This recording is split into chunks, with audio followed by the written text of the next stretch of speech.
Imagine you're lying on a wooden table in a dimly lit room. The air is thick with the stench of infection, sweat, and something you can't quite identify. A man in a blood-stained robe stands over you, holding a blade that catches the candlelight.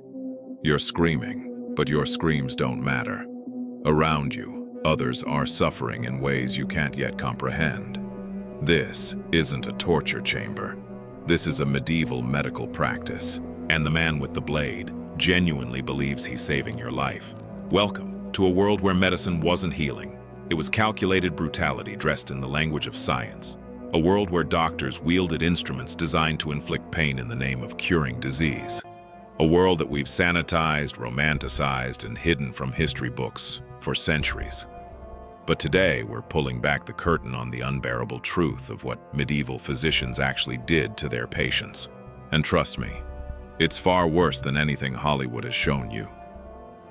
The medieval period, roughly spanning from the 5th to the 15th century, was an era of profound ignorance wrapped in the cloth of authority. Doctors believed the human body was governed by 4 humors: blood, phlegm, yellow bile, and black bile. Every illness, from plague to depression, was attributed to an imbalance of these mystical substances. And the cure? Drain your body until equilibrium was theoretically restored. This wasn't a fringe belief. This was mainstream medicine. This was the standard of care prescribed by the most respected physicians in Europe. The most common procedure was bloodletting, a practice so widespread that it became the default treatment for almost everything. Patients suffering from fever, bleed them. Have a headache, bleed them. Experiencing melancholy, bleed them. The logic was horrifyingly simple. Remove the bad humors through blood, and the body would heal itself. Physicians would lance veins with surgical blades, watching their patient's blood pool into basins while the patient grew weaker, paler, colder. They would open arteries without anesthesia. Anesthesia didn't exist in any reliable form, and let the bleeding continue until the patient lost consciousness or the physician decided he'd removed enough. Some patients hemorrhaged to death on the table. Others died days later from infection or blood loss, but the doctor's conscience remained clear. He had followed protocol. He had applied the science of the time. And here's where it gets darker. Doctors didn't just use blades, they used leeches, hundreds of them. Physicians would attach blood-sucking leeches directly to the skin, allowing them to feed until they were engorged and fell off on their own. A single leech could drain significant amounts of blood. A patient might have dozens attached simultaneously. The procedure was excruciating. The leech's saliva contains anticoagulants that prevent blood from clotting, ensuring continuous bleeding even after the creature detaches. Medieval physicians viewed this as science. We now understand it as a nightmare. But bloodletting was just the beginning. Medieval medicine had an arsenal of horrors that would make modern patients flee screaming. Trepanation, the surgical practice of drilling holes into the skull, was performed with alarming frequency.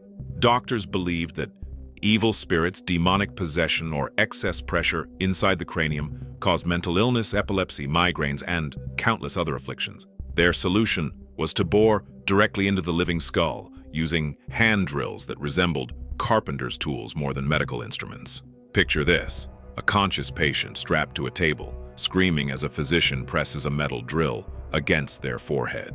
The sound is sickening, a grinding, scraping noise as bone slowly separates from bone. Blood pools in the eye sockets. The patient is aware of every sensation. There is no anesthesia. There is only agony and the desperate hope that drilling a hole in your own skull might somehow cure your headaches. Some patients survived trepanation.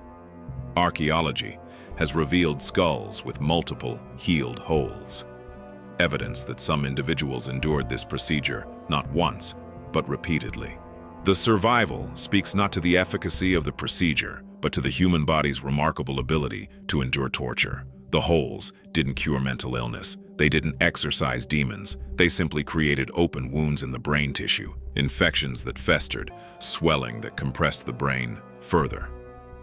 But the physicians persisted, because medicine in the medieval world wasn't guided by evidence. It was guided by ancient texts, written by men who had never actually understood the human body. Cauterization was another standard treatment. When wounds became infected, which they almost always did in an era without antiseptics, physicians would heat metal implements until they glowed red and then apply them directly to the wound. The intention was to burn away the infection. The reality was unimaginable suffering. Imagine the smell of your own flesh cooking. Imagine the sound of yourself screaming as a red-hot iron sizzles against your skin. Medieval patients experienced this regularly. Some underwent cauterization of entire limbs. Some had their internal organs cauterized through open wounds. The procedure was so brutal that some patients went into shock and died on the table. Others survived only to face lifelong disfigurement, chronic pain, and permanent nerve damage. Amputation without anesthesia was routine. If a limb became gangrenous, if an infection spread too far, if a wound became too severe, the physician's answer was amputation. The patient would be held down by multiple assistants while a surgeon sawed through bone and muscle. There were no painkillers. There was no way to numb the area. The patient was conscious for every moment of it. The saw would bite through soft tissue first, muscle and fat and skin, and the patient would scream with an intensity that haunted everyone in the room. Then the saw would hit bone, and the screaming would intensify further because the vibrations of sawing through bone travel through the nervous system in a way that defies adequate description. Arteries would spray blood across the room. Nerves, severed mid-procedure, would send electrical shocks through the patient's body even as consciousness was fading. And then it was over. The limb was gone. The patient was expected to survive on herbs and prayer. Infection after amputation was almost guaranteed. Surgeons didn't sterilize instruments between patients. They didn't wash their hands. A surgeon might perform 5 amputations in a morning, and his instruments would be progressively more contaminated with the blood and tissue of previous patients. Surgeons wore their oldest, dirtiest clothes, not for modesty, but because stains were expected. Some physicians wore the same blood-soaked robes for months. They viewed the blood as a sign of experience, a badge of their medical authority. What they were actually wearing was a catalogue of infections, but amputations pale in comparison to what physicians did to women's bodies. Medieval gynecology was a landscape of horror dressed in medicinal language. Women suffering from hysteria, a diagnosis that could mean anything from emotional distress to anxiety to reproductive pain, were subjected to procedures designed to regulate their humors and calm their uteruses. One common treatment involved inserting caustic substances directly into the vagina. These weren't gentle salves. These were preparations containing mercury, arsenic, and other poisons that would chemically burn the sensitive tissue. The intention was to cauterize the area into submission. The result was internal scarring, chronic pain, infertility, and lifelong complications. Other physicians inserted surgical instruments into the uterus without any real understanding of female anatomy. They would probe, scrape, and cut, based on guesswork and ancient texts. Perforations of the uterus were common. Severe infections that spread to the peritoneum and bloodstream were deadly. Women died from these procedures. Teenage girls died from these procedures. And the physicians recorded their work as if they were conducting legitimate medical treatment. Pessaries, devices inserted into the vagina supposedly to reposition the uterus, were crafted from substances that would be comical if they weren't tragic. Physicians inserted everything from wool soaked in animal fat to hollow onions filled with incomprehensible mixtures. These devices would cause infections, tissue damage, and in some cases, complete reproductive failure. Yet, they remained standard treatment for centuries because nobody questioned whether the uterus actually moved or whether repositioning it would accomplish anything at all. If you're watching this and feeling disturbed, you should be. But this is just scratching the surface of what medieval medicine actually was. If you haven't subscribed to Erased from History yet, now is the moment. We expose the brutal realities that textbooks refuse to teach. We show you the parts of history that society has worked to hide. Subscribe now and join a community that demands the uncensored truth. Medieval surgeons didn't just operate on the body's surface. They performed what they called internal remedies that were actually deeply invasive procedures with almost no understanding of what they were doing. They would cut open the abdomen to examine organs, often leaving the wound open for extended periods because they believed exposure to air would help the healing process. Infections would develop within hours. Organs would become exposed and damaged further. Patients would die from peritonitis, a raging infection of the abdominal cavity that causes the body to literally shut down. One particularly brutal procedure involved the cutting for stone, a surgical intervention for patients with kidney stones or bladder stones. The surgeon would cut directly into the bladder through the perineum, the area between the genitals and anus. This wasn't a small incision. This was a substantial cut, performed without anesthesia, while the patient writhed in agony. The surgeon would then reach into the bladder with their fingers or crude instruments, attempting to feel for the stone and extract it. If they perforated the bladder, if they damaged the surrounding tissue, if they failed to find the stone, the patient would suffer complications that were often fatal. The procedure had a survival rate of perhaps 50%. Half of the people who underwent it died from infection or blood loss. Yet physicians performed it regularly because there was no alternative in their understanding. Bloodletting had variations that were even more extreme. Leeches were often combined with other techniques. A physician might bleed a patient with leeches while simultaneously administering purgatives to induce diarrhea, believing that draining the body from both ends would restore balance. Patients would lie in their own filth, growing progressively weaker, becoming dehydrated as their bodies shed fluids from every possible opening. Some were bled so severely that they developed orthostatic hypotension. Their blood pressure dropped so low that they couldn't stand. Some went into hypovolemic shock. Some simply didn't wake up. The pharmaceutical remedies weren't any better. Medieval physicians mixed treatments from a pharmacopoeia that included substances we now recognize as deadly poisons.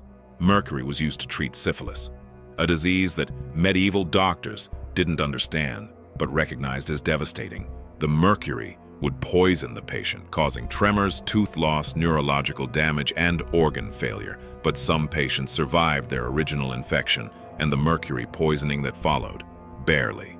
Physicians celebrated these rare survivals as proof that their treatment worked, conveniently ignoring the numerous patients who died from the mercury itself. Arsenic was another popular ingredient. Mixed into pastes and powders, arsenic was prescribed for everything from skin conditions to cancer. It would accumulate in the body, causing cumulative poisoning that resulted in tissue death, organ damage, and a slow, agonizing decline. Patients taking arsenic-based medicines would slowly rot from the inside out, while their physicians assured them they were being cured. Opium was used, but sparingly and only for the wealthy. Most patients had no access to pain medication. The majority of people underwent surgery, amputation, cauterization, and bloodletting while completely conscious and aware of every moment of suffering.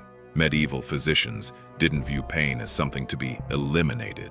They viewed it as part of the healing process, a purification of the body that the patient must endure. Some physicians explicitly stated that excessive pain relief would prevent healing because the body needed to suffer in order to correct itself. Midwifery in the medieval period was fraught with dangers that were amplified by medical intervention. Women in labor were often subjected to treatments designed to accelerate delivery. These included the insertion of irritating substances into the uterus, the administration of plant-based medicines that could cause uterine rupture, and the application of extreme heat to the abdomen. When labor stalled or complications developed, physicians would sometimes attempt manual extraction of the fetus, pushing, pulling, and twisting in ways that would tear the mother's internal tissues beyond repair. Maternal mortality rates were staggering.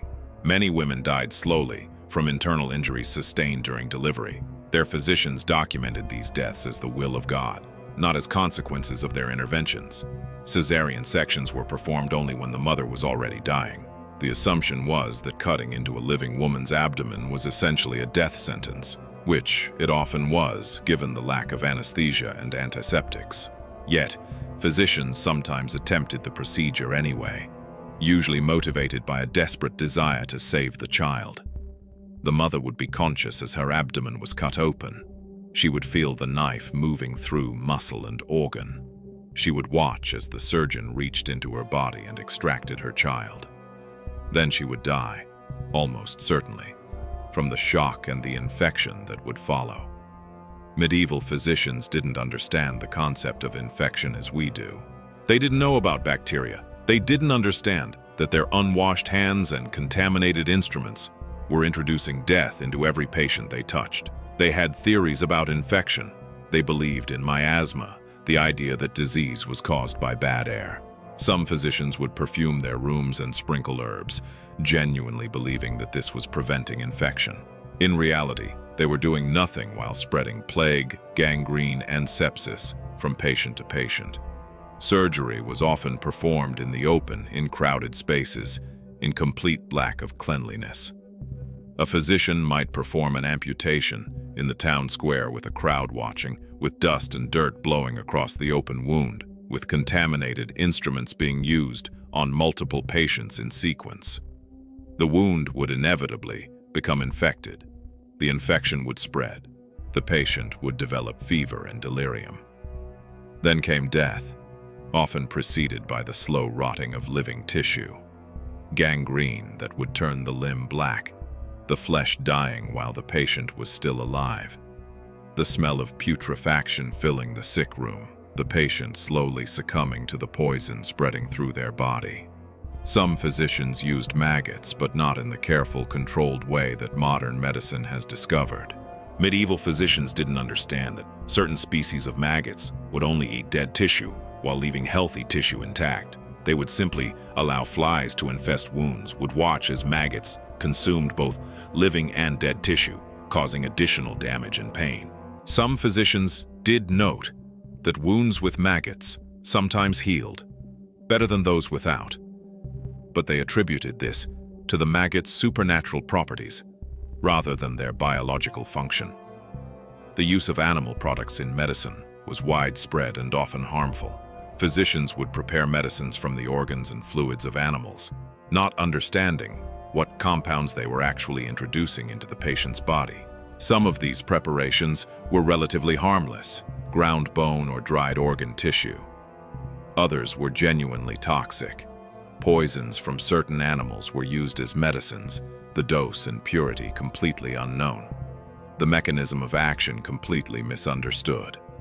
Bloodletting through other means also existed.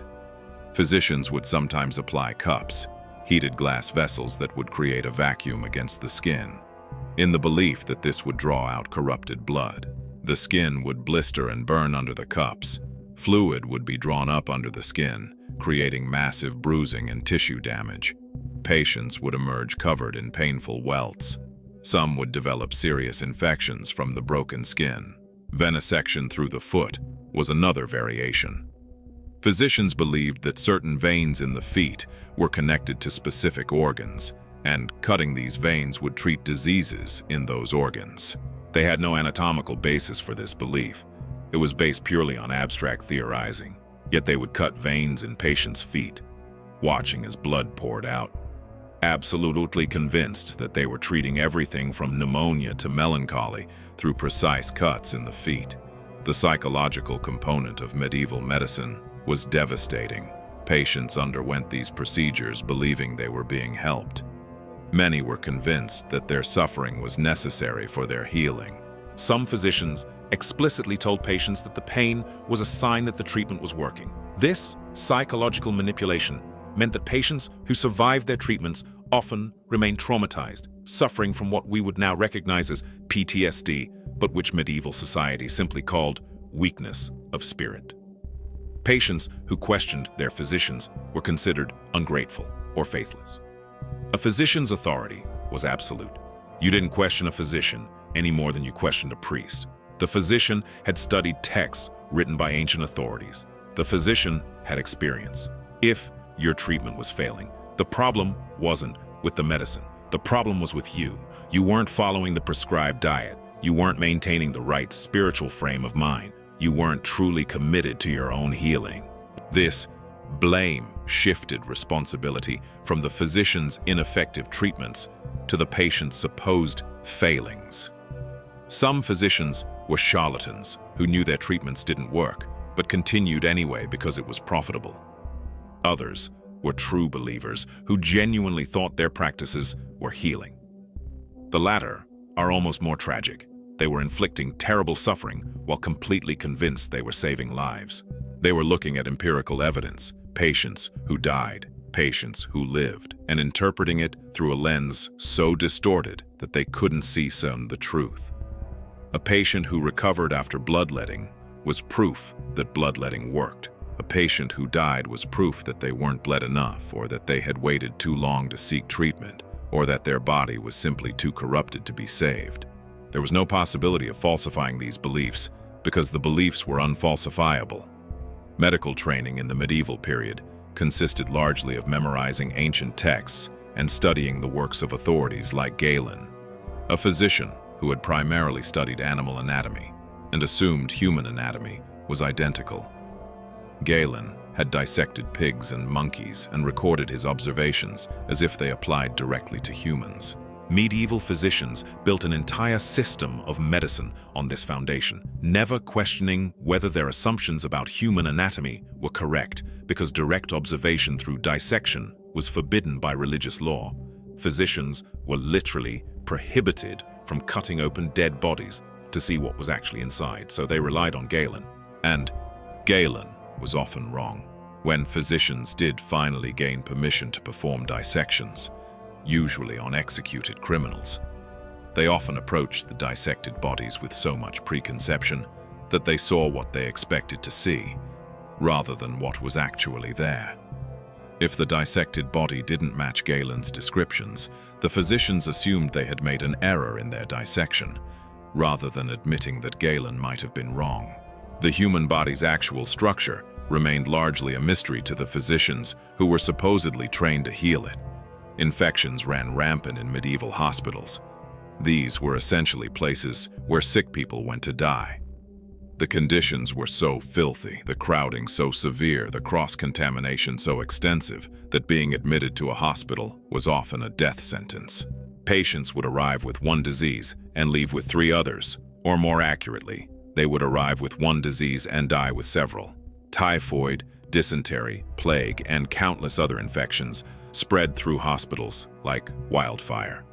Physicians moved from patient to patient without washing, spreading disease in their clothes, on their instruments, on their hands. Medical treatment became a vector for disease transmission. Some physicians did recognize patterns that something was wrong.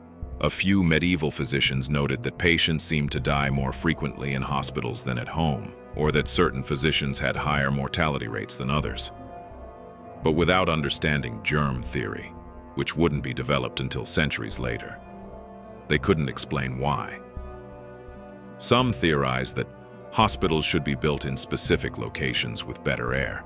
Some suggested that physicians should use different instruments for different types of patients.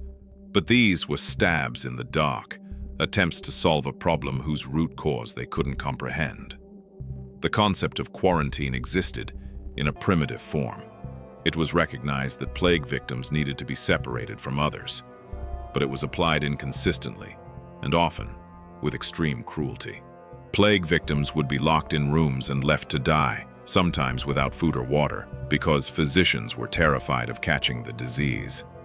When treatment was attempted, it was usually the same bloodletting and cauterization that were applied to everything else. The plague, which was caused by bacteria, transmitted by fleas, couldn't be treated by draining the patient's blood or burning their skin. These interventions only hastened death. The plague years of the 14th and 15th centuries revealed the complete failure of medieval medicine in the most catastrophic way possible. Here was a disease that killed millions, that devastated entire civilizations, that was utterly impervious to everything physicians tried. And what did physicians do? They continued bloodletting. They continued cauterizing. They continued prescribing the same useless treatments that had failed for centuries. Some physicians simply abandoned their patients, fled the cities, and refused to treat plague victims at all, because they knew their treatments were useless and they feared infection. The ones who stayed continued to practice their futile medicine, convinced that if they just bled enough, if they just burned enough, if they just believed hard enough, they could stop the plague. They couldn't. Their treatments didn't help, and they certainly didn't know why. Medieval physicians would sometimes create mixtures so bizarre that their purposes were completely obscure. A theriac was a compound medicine that could contain dozens of ingredients mixed in precise ratios, supposedly addressing multiple humoral imbalances simultaneously. These compounds might include exotic spices, ground animal parts, minerals, and plant extracts. The preparation was incredibly expensive, which made it valuable to the wealthy, even though it was completely ineffective. Physicians would spend hours preparing these compounds, carefully weighing ingredients, mixing them according to ancient formulae, absolutely convinced they were engaging in a sophisticated science. In reality, they were doing alchemy, and the alchemy was killing people. The torture of patients in the name of medicine extended beyond surgical procedures. Physicians would sometimes recommend that patients be subjected to extreme heat or extreme cold, believing that shocking the system would restore balance. Patients would be placed in rooms where fires burned intensely, or they would be placed in ice-cold water. The stress on the body from these temperature extremes could trigger shock, heart attacks, or organ failure. Physicians noted when these procedures killed patients, but interpreted the deaths as evidence that the patient's condition had been more serious than initially thought, not as evidence that the treatment itself was lethal. Some physicians recommended that patients be subjected to fear as a therapeutic technique. A patient with melancholy might be deliberately frightened by a physician shouting at them, or by a physician describing terrible scenarios, or by a physician staging false emergencies in the sick room. The belief was that a strong emotional shock would rebalance the humors and restore mental health. Instead, it would terrify already vulnerable patients, potentially triggering psychological breaks or heart attacks. But if a patient died from the fear treatment, the physician could claim that the fear had revealed how sick the patient truly was. The medical instruments of the medieval period were crude, often improvised, and frequently shared among physicians, without any cleaning between uses. A surgical saw might be used for bone cutting and then for bloodletting. A knife used for amputation might later be used for lesser procedures on other patients. These instruments accumulated rust, dried blood, and tissue. Some instruments were sharpened by physicians themselves who had no training in proper sharpening technique. Dull blades would tear tissue rather than cutting cleanly, causing more damage and more bleeding. A dull bone saw would take longer to cut through bone, prolonging the agony of amputation from minutes to what must have felt like hours. Physicians sometimes used experimental treatments that had no basis whatsoever in medical theory. They were simply shots in the dark. One such treatment involved placing patients in rooms filled with animal feces on the assumption that the odor might have some therapeutic effect. Another involved applying leeches to specific body parts in such quantity that the patient would lose half or more of their blood volume. Some physicians experimented with dosages of toxic substances, giving patients progressively larger amounts of poison in hopes that somehow the body would adapt and be cured. Some patients died during these experiments. Others survived but with permanent organ damage or neurological complications. The medieval period's understanding of anatomy was so corrupted by Galen's animal-based descriptions and by the restrictions on dissection that physicians essentially had a map of the human body that bore little resemblance to reality. They believed the liver had multiple chambers that filtered blood in specific ways, They believed the heart had pores that allowed blood to move from one side to the other. They didn't understand the actual circulatory system. They thought the brain was filled with fluid that controlled sensation and thought. They believed specific organs were responsible for specific emotions and thoughts. The liver for anger, the brain for reason, the heart for courage. This entire system of understanding was wrong, but it informed every treatment decision they made. When patients died, despite treatment, which was almost always, physicians had elaborate explanations that never involved admitting their treatment had failed. A patient's disease had been too advanced. The patient's body had been too weak. The patient had sinned and God was punishing them. The planets had been in inauspicious positions. The patient had been exposed to miasma from putrefying matter. The patient's humors had been irreversibly corrupted. There was always an explanation that shifted blame away from the physician and his treatments. Yet some physicians did eventually begin to question whether their treatments actually worked. A few medieval physicians left records suggesting doubt, questioning whether bloodletting truly helped, wondering whether cauterization might be causing more harm than good, noting that patients sometimes recovered despite medical intervention rather than because of it. But these doubts were voiced quietly, if at all, because questioning the established order could result in professional ostracism or worse. The authority of medical tradition was nearly absolute. To question the treatments was to question the physicians who prescribed them, and physicians protected their own. The experience of being a medieval patient was essentially the experience of being tortured under the pretense of being healed. You would seek help because you were suffering from an illness. A physician would examine you, usually without actually touching you much, because physical examination was considered unnecessary if you described your symptoms. The physician would declare what you suffered from based on theories about humors and ancient texts. Then you would be subjected to procedures designed to inflict pain and remove your blood. You would suffer horribly. Your condition might improve. Sometimes diseases do heal on their own, or your condition might worsen.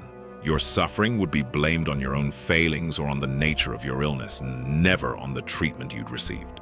If you survived, you would likely be traumatized, weakened, and possibly permanently damaged by the cure. If you died, your death would be accepted as the inevitable outcome of your illness, not as a consequence of the treatments inflicted upon you. This was medicine in the medieval period. This was what passed for scientific authority. This was what patients had to endure when they sought healing. No anesthesia, no antiseptics, no understanding of what was actually happening inside their bodies. Only pain, terror, and the absolute conviction of their physicians that they were doing the right thing. The legacy of medieval medicine extends far beyond history books. The trauma of medical torture, conducted in the name of authority, created generational distrust of physicians. For centuries after the medieval period ended, patients remained terrified of medical intervention. Some historians argue that this fear of physicians, this belief that medical treatment might be worse than the disease, persisted well into the modern era and contributed to people dying of treatable conditions simply because they refused to seek medical care. The harm done by medieval medicine didn't end when the medieval period did. It echoed through the centuries, shaping how people related to medicine, to authority, and to their own bodies. Medieval physicians genuinely believed they were applying scientific principles. They genuinely believed they were helping. The tragedy is that their complete misunderstanding of how the human body actually functioned meant that even their best intentions resulted in catastrophic harm. Every well-meaning physician who bled a patient until they collapsed, who cauterized wounds until the tissue was destroyed, who subjected women to invasive procedures that left them barren. All of these physicians believed they were practicing medicine. All of them believed they were doing good. The fact that they were causing terrible suffering never penetrated their consciousness because they had no framework for understanding that their basic assumptions about health and disease were completely wrong. What medieval medicine reveals is a profound truth about authority and expertise. Confidence and conviction are not the same as competence. A physician could be absolutely certain that bloodletting would help, could perform the procedure hundreds of times, could build an entire career on the practice, and still be completely wrong. The certainty was genuine, the authority was accepted, the harm was real, and nobody noticed, because everybody was convinced that what they were doing made sense. The slow, painful transition from medieval medicine to modern medicine took centuries.